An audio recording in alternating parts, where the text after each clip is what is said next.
नमस्कार, good morning. स्वागत है आपका हमारे मॉर्निंग प्राइम टाइम आज सुबह में। आपके साथ मैं हूं मीनाक्षी कंडवाल। अगले 1 घंटे में आपके लिए वो खबरें सामने होंगी जो दिन भर की रूपरेखा तय करेंगी। आपको वो खबरें हम दिखाएंगे जिसमें कोरोना को लेकर देश के अलग अलग हिस्सों से तमाम आंकड़े मौजूद होंगे। 6 लाख के पार जा चुके हैं कोरोना के केसेस देश में, लेकिन इसके साथ ही क्या काम हो रहे हैं, कैसे दवा पर काम हो रहा है, इस पर भी बात होगी।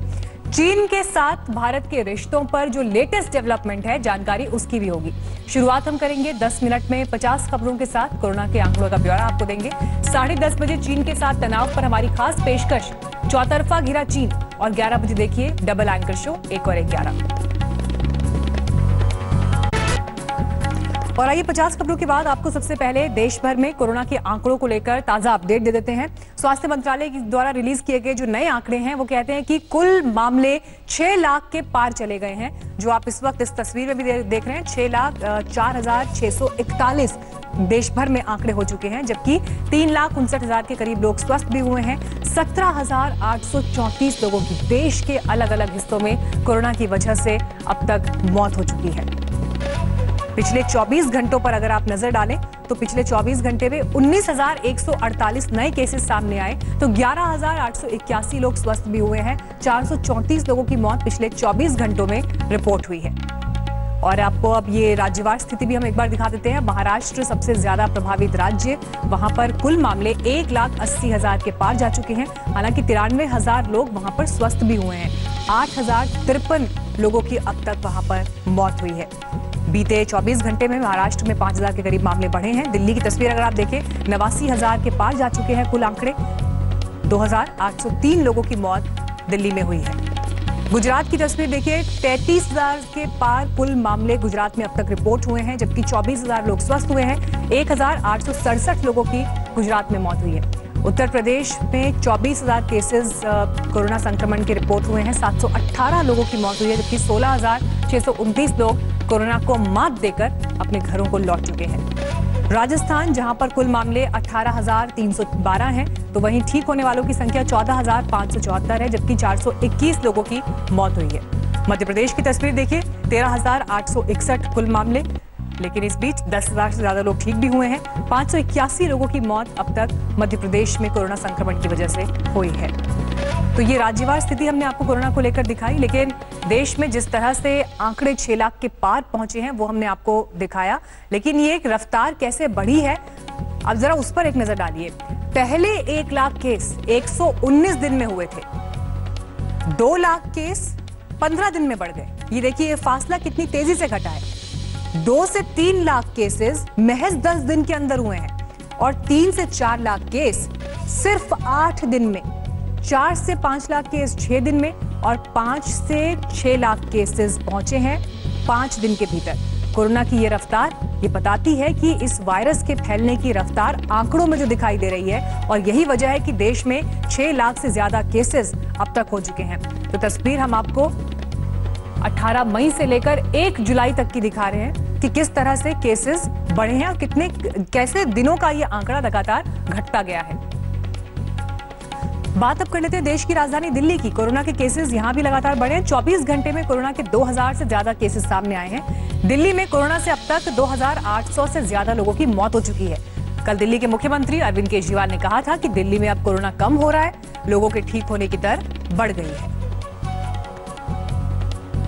ये हम सब लोगों की, आप लोगों की, हम सब लोगों की, सारे दिल्ली वासियों की मेहनत का नतीजा है। डॉक्टर्स की, नर्सेज की, सारे समाज की मेहनत का नतीजा है कि हमने फिलहाल स्थिति को कंट्रोल कर लिया। 60,000 केस की उम्मीद थी, एक्टिव केस इस टाइम 60,000 पेशेंट्स होंगे, उसके मुकाबले आज दिल्ली में 26,000 पेशेंट हैं। सबसे बड़ी चीज़ ये है कि जब से गृह मंत्री जी ने अपनी इंटरवेंशन करी है दिल्ली में, तब से चाहे आप 10,000 बेड जो आईटीबीपी ने बनाए हैं वो देख लीजिए, या फिर आप रेलवे में जो आपको बेड देखने को मिल रहे हैं कि बेड्स की जिस तरीके से संख्या बढ़ी है, तो इससे पता चलता है कि अगर दिल्ली सरकार ने कुछ किया होता 4 महीने में, क्योंकि उनको 4 महीने मिले थे और आज दिल्ली सरकार की सबसे बड़ी अगर उनकी कोई अचीवमेंट है तो वो दिल्ली को सबसे आगे लेके जा चुके हैं केसेस में, महाराष्ट्र से भी आगे। तो जब से गृह मंत्री जी ने इंटरफेयर किया है उसके बाद से सारी चीज़ें बेहतर होनी शुरू हो गई। हमने सुझाव भी दिए थे कि आपको 2 महीने पहले भी कि आपको प्राइवेट हॉस्पिटल्स में कैपिंग करनी चाहिए इलाज के ऊपर, जिससे गरीब आदमी प्राइवेट हॉस्पिटल्स में जाके इलाज करा सके। तो इस तरीके का सीएम मतलब इस टाइम पे भी अगर इस तरीके के झूठ बोलेंगे तो इससे पता चलेगा कि दिल्ली की क्या हालत कर दी है आज आपने।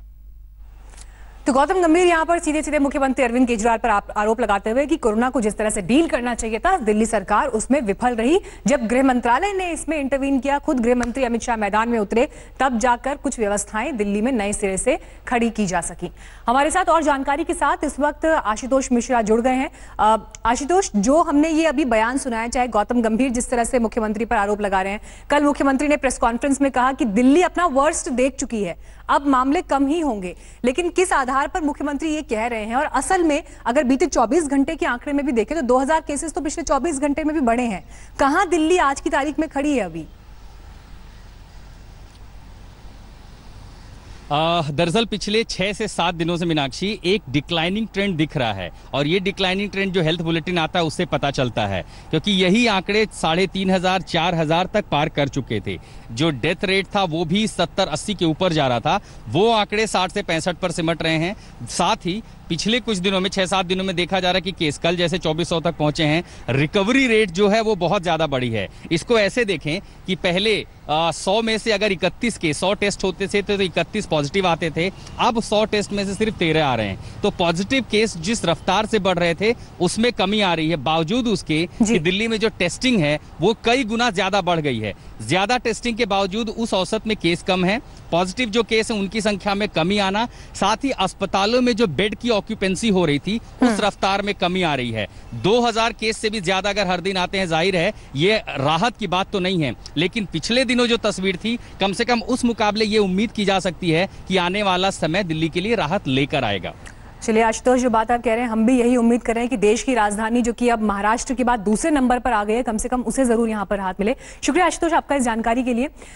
लेकिन दिल्ली में देखिए कोरोना के केसेस जिस तरह से बढ़े हैं, वो एक तरफ सियासत की तस्वीर भी हमने आपको दिखाई कि कैसे आरोप प्रत्यारोप हो रहे हैं, लेकिन इस बीच एक और बड़ी खबर दिल्ली में चल रही है, क्योंकि सरकारी बंगला जो प्रियंका गांधी को साल 1997 से आवंटित हुआ था, वो बंगला अब प्रियंका गांधी को खाली करना होगा। केंद्रीय आवास मंत्रालय ने नोटिस देकर प्रियंका गांधी वाड्रा को 1 अगस्त तक दिल्ली का सरकारी बंगला खाली करने के लिए कहा है। नोटिस के मुताबिक एसपीजी सुरक्षा हटने के बाद प्रियंका अब इस बंगले की हकदार नहीं रह गई हैं। इस पर कांग्रेस का कहना है कि मोदी सरकार गांधी परिवार से निजी दुश्मनी बुना रही है। प्रियंका गांधी का अगला पता होगा कौल निवास, उत्तर प्रदेश, लखनऊ, और वो इसलिए क्योंकि राजधानी दिल्ली में, लुटियंस दिल्ली में मेरे ठीक पीछे 35 नंबर का वो बंगला जहां वो अपने परिवार के साथ लगभग 2 दशक से रह रही थी, अब वो बंगला उनसे ले लिया गया है। नवंबर 2019 में एसपीजी की सुरक्षा सिक्योरिटी कवर हटाए जाने के बाद अब वो इस बंगले के लिए इंटाइटल नहीं है, और इसीलिए अब उनसे वो आवंटन रद्द कर दिया गया है। उसके बदले में बिल भी भेजा गया था जो कि प्रियंका गांधी ने उसे चुका दिया है। इसके बाद अब वो उत्तर प्रदेश शिफ्ट होंगी अपनी दादी के मामी के घर पे, जहां पर जवाहरलाल नेहरू की यादें हैं, जहां पर इंदिरा गांधी की यादें, और उन यादों के साथ साथ उत्तर प्रदेश की चुनावी कमान जो प्रियंका गांधी ने संभाली है, लगातार योगी आदित्यनाथ पर हमलावर हैं, बीजेपी पर हमलावर हैं, यूपी सरकार पर हमलावर हैं, और इसीलिए अब उनका अगला ठिकाना लखनऊ होगा। हालांकि कांग्रेस इसे बदले की भावना करार दे रही है। राजस्थान के मुख्यमंत्री, पंजाब के मुख्यमंत्री ने केंद्र सरकार से यह भी गुहार लगाई है कि वो इस फैसले पर दोबारा विचार करें, क्योंकि अभी भी थ्रेट परसेप्शन है। प्रियंका गांधी की जान को उतना ही खतरा है, क्योंकि पहले ही उसी परिवार के साथ इतिहास में ये ऐसी घटनाएं हो चुकी हैं। लेकिन 1 अगस्त तक का समय दिया गया है उन्हें यह बंगला खाली करने के लिए, और कांग्रेस सूत्रों द्वारा यह बताया जा रहा है कि उससे पहले ही प्रियंका गांधी यह बंगला खाली कर देंगी। जाहिर है अब अगर उन्हें उत्तर प्रदेश की राजनीति में फुल टाइम पैर जमाना है तो दिल्ली से लखनऊ जाना ही होगा, और इसीलिए तैयारियां शुरू कर दी गई हैं।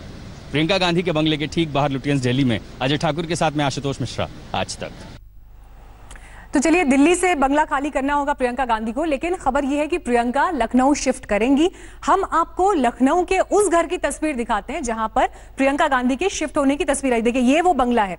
अब इस बंगले की ऐतिहासिकता भी अपनी जगह है, क्योंकि इंदिरा गांधी की मामी और कांग्रेस की पूर्व जानी मानी नेता शीला कौल का ये बंगला है, जिसकी तस्वीर आप इस वक्त देख रहे हैं। और इसी बंगले को जाना जाता है कौल हाउस के नाम से।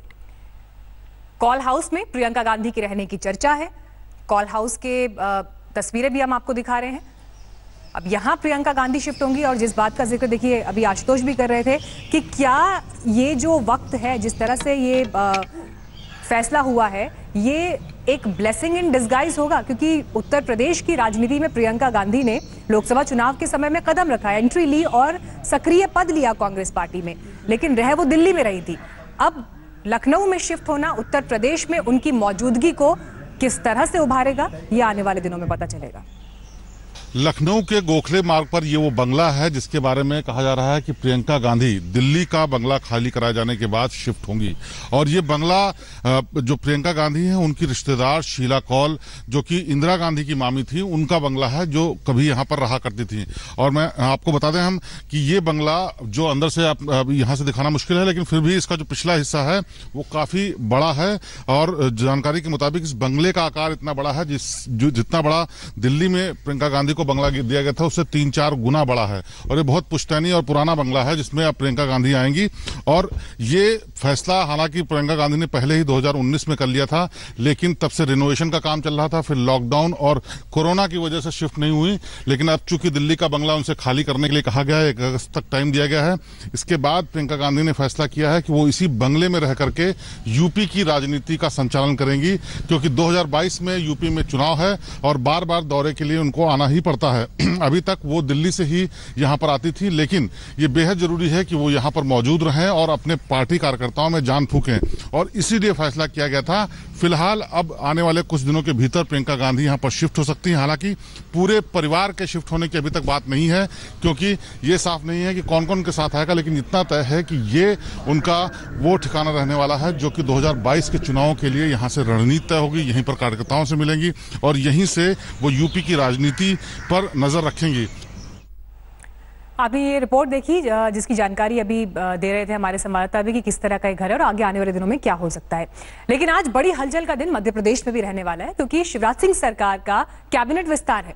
अब तक एमपी सरकार में मुख्यमंत्री शिवराज के अलावा 5 मंत्री ही हैं, लेकिन आज सुबह 11 बजे करीब 25 मंत्रियों के शपथ लेने की संभावना है।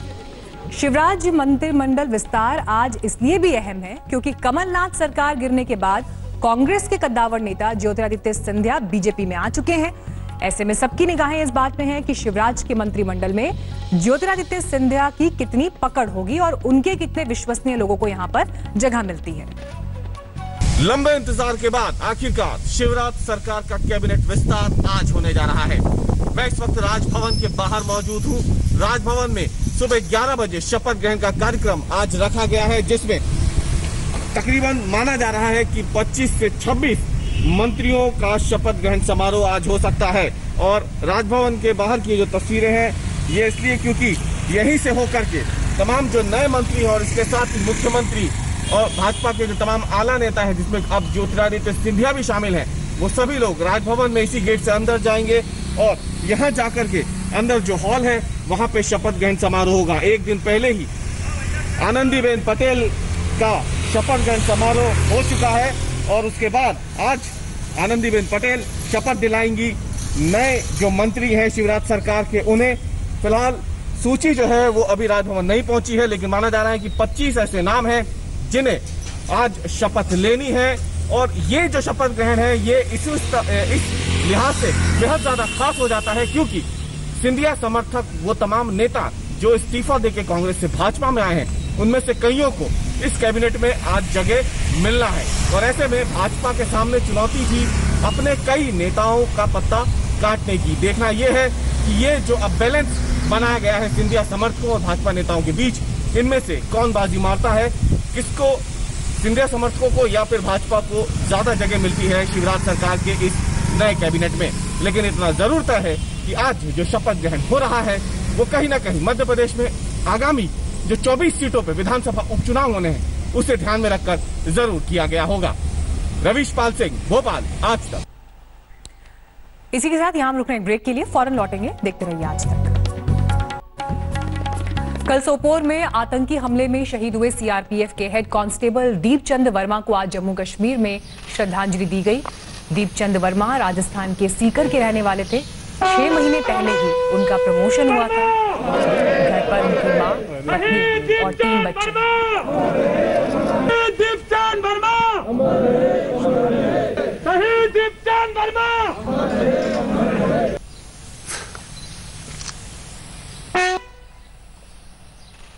फिलहाल हम रुक रहे हैं ब्रेक के लिए, फौरन लौटेंगे, देखते रहिए आज तक। नमस्कार, मैं हूं अंजना ओम कश्यप। हमें उम्मीद है ये वीडियो आपको पसंद आया होगा। लेटेस्ट खबरों के लिए यूं ही देखते रहिए आज तक, और इस वीडियो के पसंद आने पर लाइक, शेयर एंड सब्सक्राइब करना ना भूलें।